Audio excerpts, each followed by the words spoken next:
Hello നമസ്കാരം. മധുര മീനാക്ഷി ക്ഷേത്രം മലയാളികൾക്ക് പരിചിതമായ ക്ഷേത്രങ്ങളിൽ ഒന്നാണ്.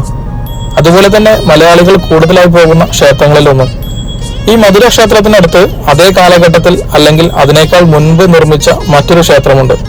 കൂടലഴകർ പെരുമാൾ ക്ഷേത്രം. മഹാവിഷ്ണുവിന്റെ 108 ദിവ്യദേശങ്ങളിൽപ്പെട്ട ഒരു ക്ഷേത്രം കൂടിയാണ് അഴകർ പെരുമാൾ ക്ഷേത്രം. 6-ാം നൂറ്റാണ്ട് മുതൽ 10-ാം നൂറ്റാണ്ട് വരെ ഭരിച്ചിരുന്ന പാണ്ഡ്യന്മാരുടെ കാലത്താണ് ഈ ക്ഷേത്രം പണിതത്. മധുരക്ഷേത്രം പോലെ തന്നെ ഈ ക്ഷേത്രത്തിന്റെയും പ്രധാന ആകർഷണം എന്നുള്ളത് വാസ്തുവിദ്യ തന്നെയാണ്.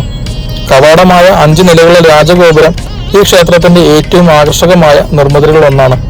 കൂടൽ ക്ഷേത്രത്തിലെ പ്രധാന ശ്രീകോവിലിൽ പ്രധാന പ്രതിഷ്ഠയായ കൂടലഴകറിന്റെ വിഗ്രഹമുണ്ട്. കൂടലഴകറിന്റെ കൂടെ പ്രധാന ശ്രീകോവിലിന്റെ തെക്ക് ഭാഗത്താണ് അഴകറിന്റെ ഭാര്യയായ മധുരവല്ലിയുടെ പ്രതിഷ്ഠ. ഇതോടൊപ്പം ശ്രീകൃഷ്ണൻ, ശ്രീരാമൻ, ലക്ഷ്മിദേവൻ, ഭഗവാൻ നാരായണൻ എന്നിങ്ങനെ മറ്റുള്ളവരും നമുക്ക് കാണാം. ഇതിന്റെ ഡീറ്റെയിൽ വീഡിയോ നമ്മുടെ ചാനലുണ്ട്. സമയമുള്ളവരും ഒന്ന് കയറി കണ്ടോളൂ.